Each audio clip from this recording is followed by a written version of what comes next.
Hello, dumplings. Welcome to Let's Get Ugly, the podcast where we dive deep into the latest beauty, wellness, and lifestyle secrets that aren't always pretty, but always real. We're your co-hosts, Trishna and Disha. The sister duo keeping it 100% authentic, really sassy, and silly at the same time. We are really silly and, of course, very sassy. So come join us, grab your favorite drink, and welcome to the next episode of Let's Get Ugly. Sophia, welcome to Let's Get Ugly. Thanks for having me. Of course, of course.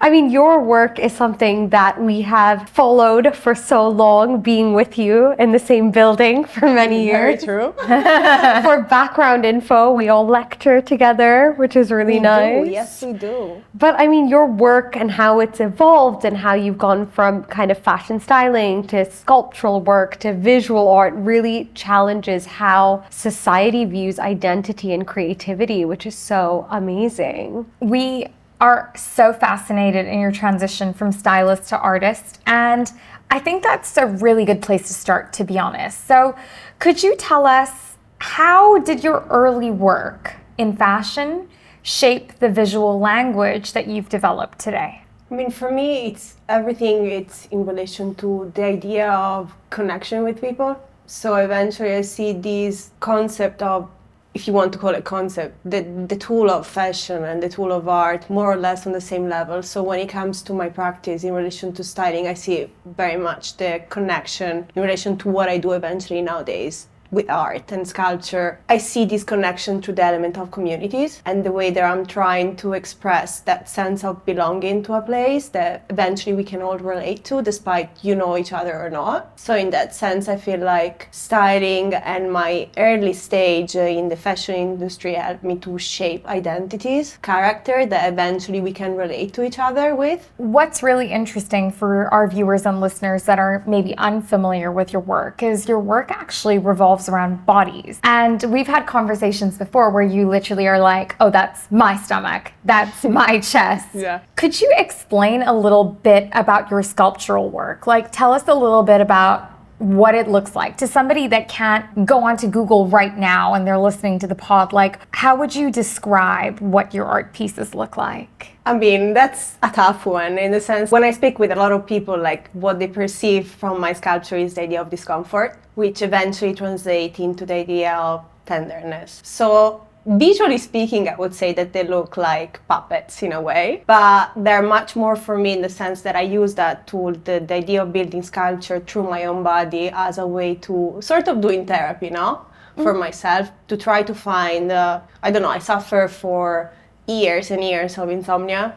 And for me, it was such a struggle, especially when I was a teenager, like to actually share these issues that I had with sleeping with friends, because I thought I was so weird. And in the sense, this approach towards the art field with this sculpture is the way for me to share this issue with others and not feel like ashamed of it. And in a way, when I see people looking at my sculpture and interact with them, I can perceive that maybe they don't suffer of insomnia, but they have other issues that we can all relate to, and we feel somehow ashamed because it goes against what is considered socially accepted to be. I think that's so interesting. So interesting. And I mean, when you started out, you were a stylist first, so you did work with bodies in a different way. And obviously there's been an evolution there. What was that pivotal moment for you where you were like, I'm moving into the art space? How did that decision come about? I have no clue.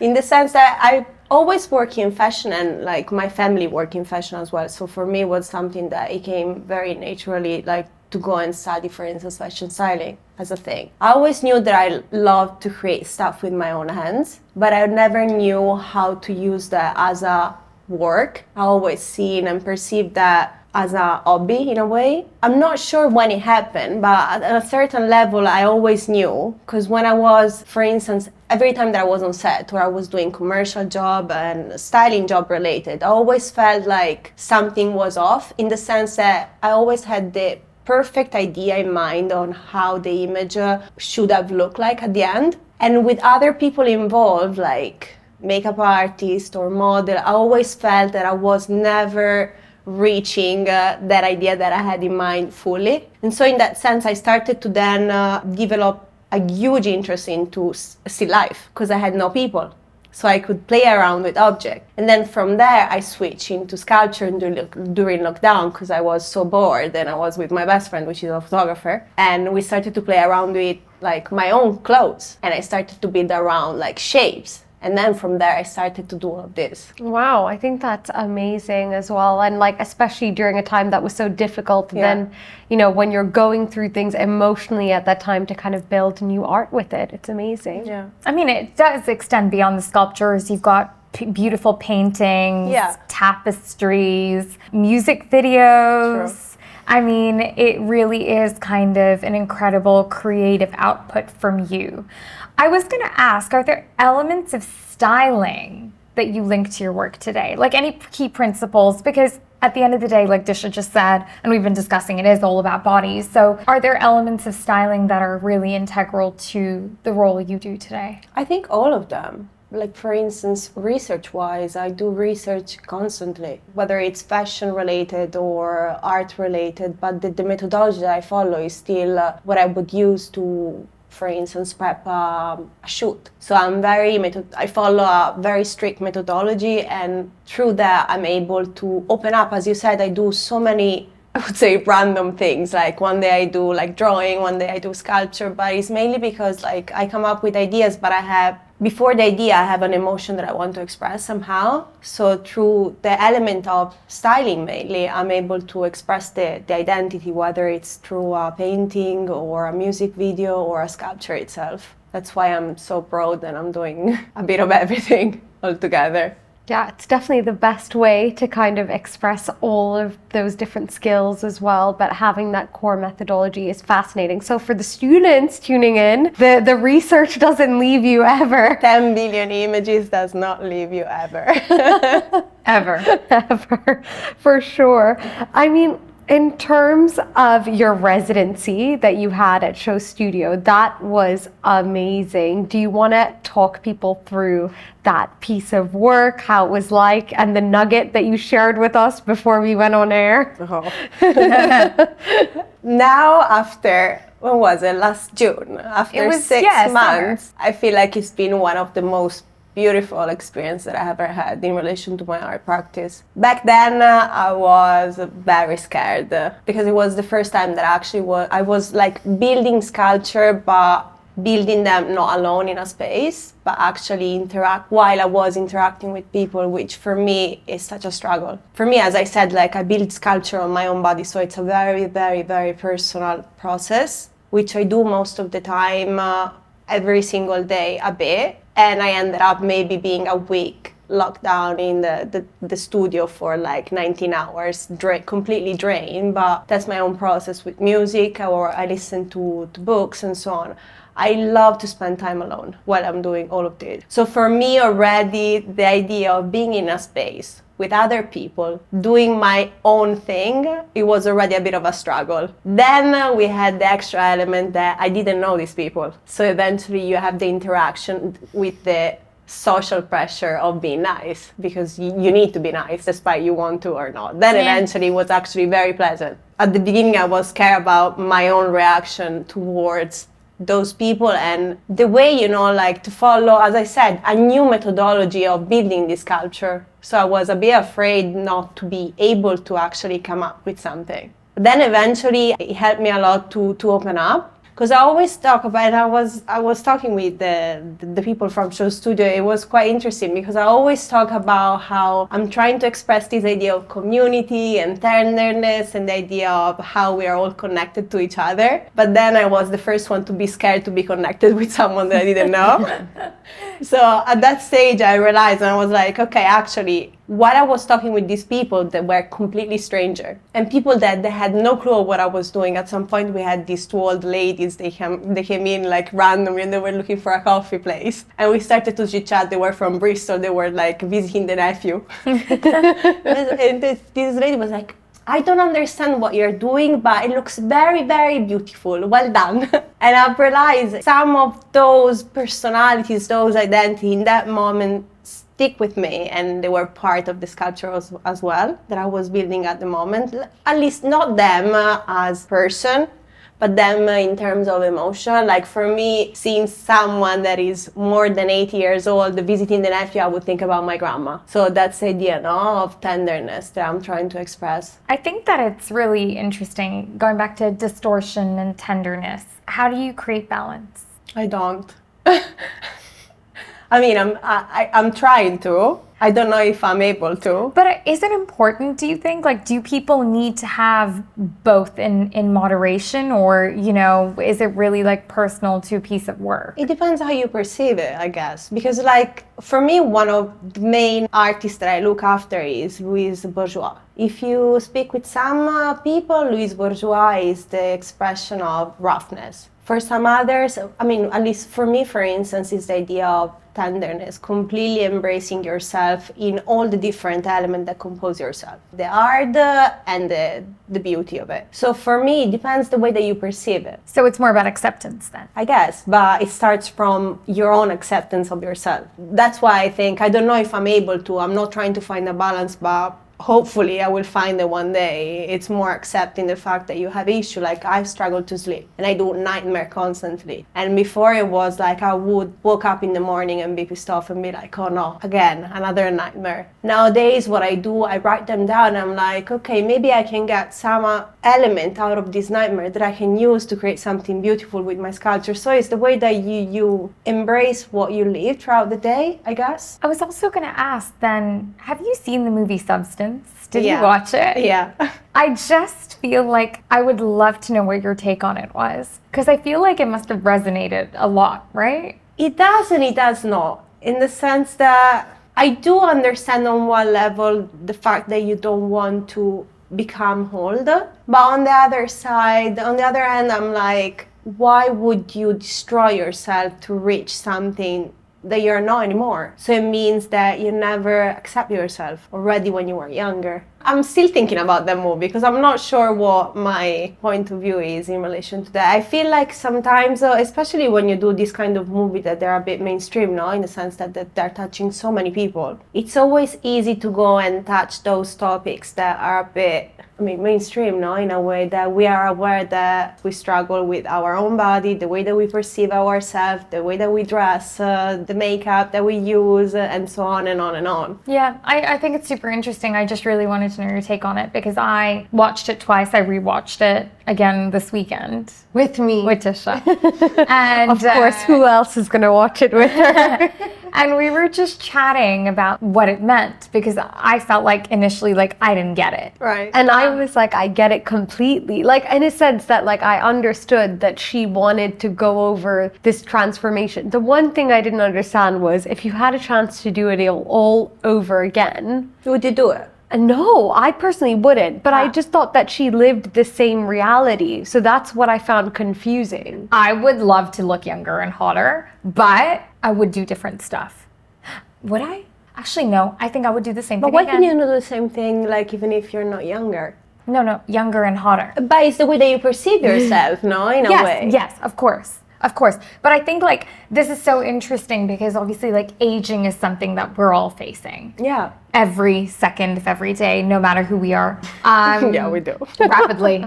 It's just funny. Like, you know what I picked up on today, which was really weird, but I was like, oh my God, all of our white hair is showing. Great. Your grays, my grays. Yeah. And I was like, how do I feel about that? But would you change something of yourself?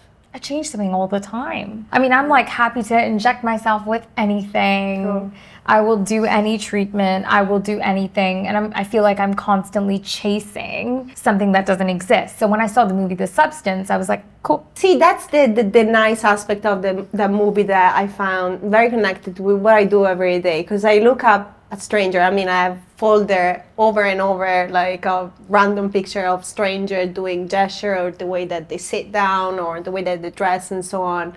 And I found so interesting, maybe because I was doing that as well, to see how people readjust themselves towards different things that they do and different people that they go to do these things, that you completely changing, for instance, through the styling, your own personality. So it means that at the core, you're not actually accepting yourself for who you are, because if you feel like that you need to change yourself towards someone else and the environment that you're gonna be in, it means that eventually there is something off. But it's a beauty. It's quite interesting to see how people can readjust themselves by maintaining who they are. Yeah. So in that sense, I don't know what's my point of view of the movie is, because I understand it, but I don't on the other side. Yeah. I mean, I think a part of it made me greatly excited and a part of it made me greatly sad. Yeah, it's quite sad, quite no? sad. I found it so sad. I mean, look, I'm all for like doing whatever you need to do to make yourself look good, right? Like, I think if that's what you need to do to feel happy. But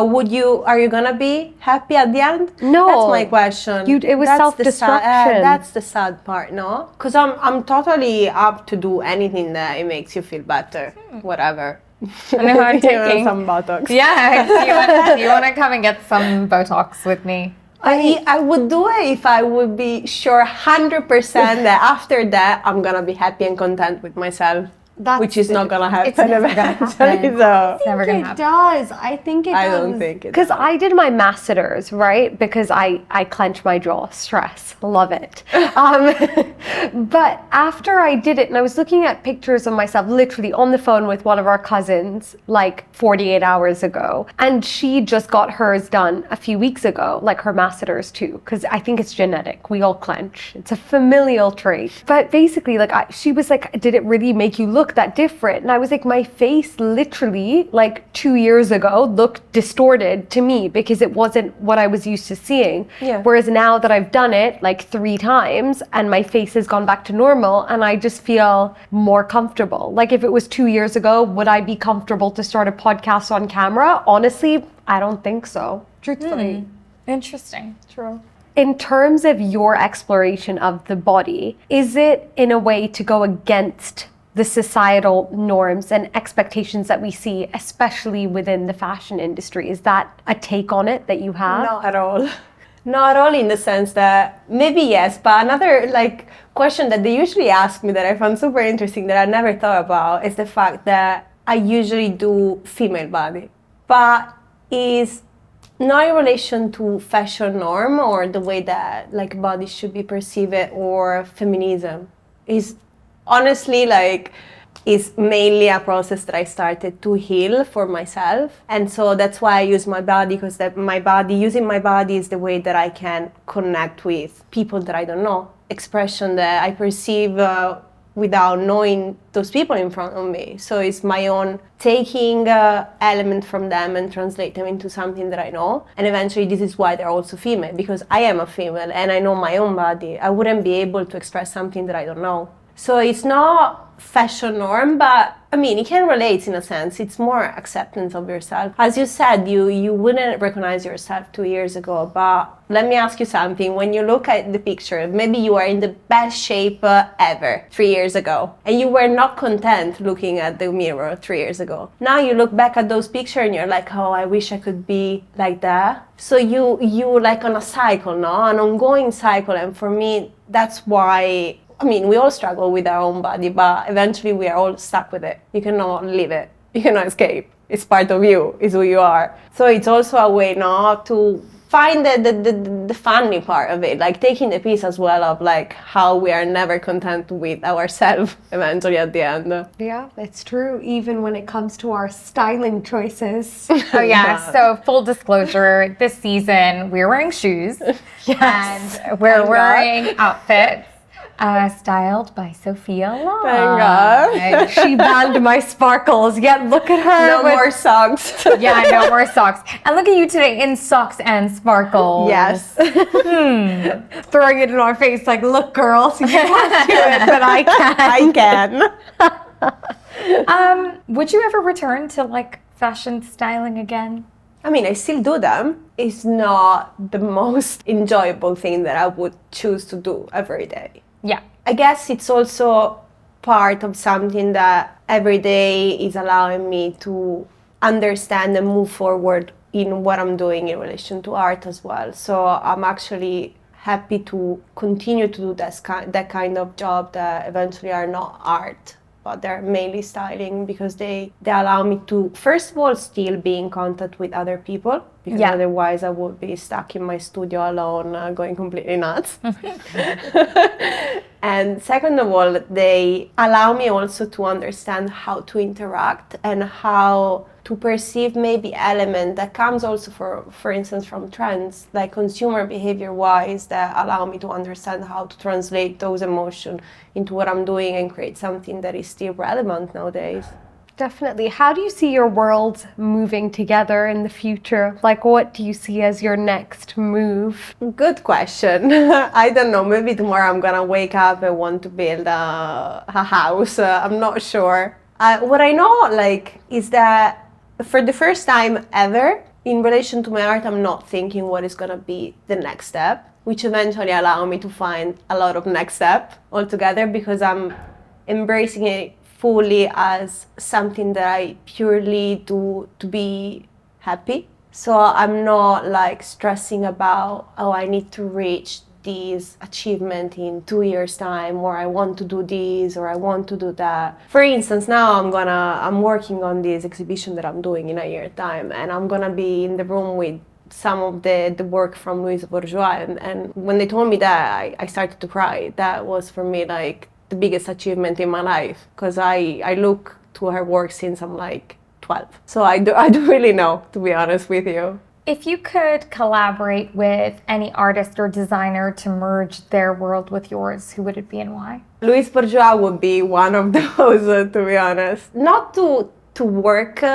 or to create something with her, but I would dream, I would love to have like maybe an hour to have a talk with her of random things, but I would like actually to know what's her process around like what she did and like how she perceived realities. And for me, I feel very much connected with her because she was the first one that I saw that allowed me in art to not feel a completely stranger or weird person. And I started by looking not at her artworks, but mainly at the fact that she was writing down a lot of diaries, which I used to do as well. And I remember I was 14 and my dad had this office next to this art gallery. And I went to this art gallery there. He was a friend of my dad. And he was like, oh, look, there are some catalogs if you want to spend like an hour to go through them. And I saw Louise Bourgeois catalog and I saw that she was writing down diaries since she was a kid. And I was like, okay, so maybe I'm not that weird. Maybe it's fine. And so I would actually love to have a conversation with her. I love that.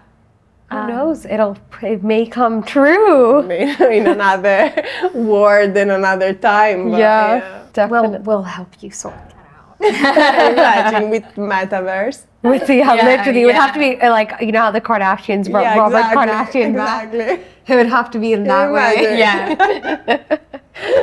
But in terms of the idea of community, which is so integral to your work, what's been a surprising reaction that you've gotten that's always stuck with you? I mean, for me, it was amazing my parents accepting what I'm doing, because I've always been like scared. I don't know, in Italy, I don't know if it's in Italy or the way that I've been raised, there is always the idea that doing something that it's weird is not accepted, or maybe we actually grew up with this idea, but maybe it's not true. So for me, like putting out there all the issues that I have and translate them into art, I was like, okay, they're gonna be ashamed, they will not understand what I'm doing, but actually they were super happy for the fact that I was just able to create something out of it, to get like the nice bits out of it. So I guess that was the happiest moment, and I was completely shocked about it because I thought they would have not understood. Wow.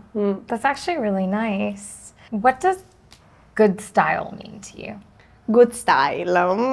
What are no socks. No socks. No socks. Wearing shoes. We're never gonna live that down. We're never gonna live that down. And it's on the internet. No. Well, what are common mistakes that people make? Like that you notice, that you always see, and you're like, why do they do? Making too much effort. I feel like most of the time when people put too much effort in creating styling, it means that it's gonna end up in a big mess because it's not them. So for me, that is the main issue that I see a lot of time. It's a random mix and match of things that eventually the person itself do not understand how to use them. I love that. Sounds relatable. Yeah, it sounds really relatable, to be honest. Very relatable. Sophia's getting flashbacks to our closet. That's why I can wear glitter and She's like- sequins all together. She's like, I understand what it means. You need time. So no glitter for you. I mean, they're on my shoes a little bit. See, you have them. You have the sparkle. I know, it has to be somewhere, either through the jewelry or something. Otherwise, I'm lost. So in terms of the next segment, we have beauty-related questions that we ask every guest. It's quick fire, rapid round. And are you ready? Tell me. Okay, so the first question is, what's one beauty rule you love breaking? Beauty rule that I love breaking. Oi, I have one for you. tell me. So Sophia having a doesn't own concealer. concealer. Yeah, Very true. very true. And most of the time I don't remove my makeup at night because I'm too bored Oh, there and we too go. lazy to do it. This gives me stress for you. That's me. Yeah, yeah. So 2 beauty rules you love breaking. So if you could give your younger self one piece of beauty-related advice, what would it be? Do not use safety pin on the trousers to make them look even more skinny. What Oh, I would do. wow. Yeah. Oh my gosh. Dangerous. We all pass through the phase emo. Yeah. Yeah. Yeah, we are all the same age, more or less. What's a beauty moment, good or bad, that you will never forget? On your Exactly this. Wearing the safety pin here at the end, at the bottom of the jeans to make them skinny with Uggs. the ones that you like, same style as what you just bought recently. Yes. not with skinny jeans and not pretending to look like Avril Lavigne. So it's all good. Do you want to do your card segment now? Yes, now we're gonna do your, you know I love doing this, and I do this for you from time to time. But I'm just gonna ask what the message of the day is for Okay. you. What is it going to say? Ooh, it good? spiritual warrior. I mean, it is good. It just means think about connecting to the more spiritual side of yourself. It's a big meaning card, and with all the planets in retrograde right now, like so many of them are, it's a good time to just kind of take the time out to like spiritually balance yourself. So facial tomorrow. Yes. Okay. Yes. Yeah, basically. Amazing. Well, Sophia, thank you so much for sharing your world with us. Thank you for having me. It's honestly been such a nice journey to hear, and I love the way that creativity is all balanced out with the evolution of where you're moving, and I just can't wait to see genuinely what comes for you next. Thank you. Thank you so much. Thank you.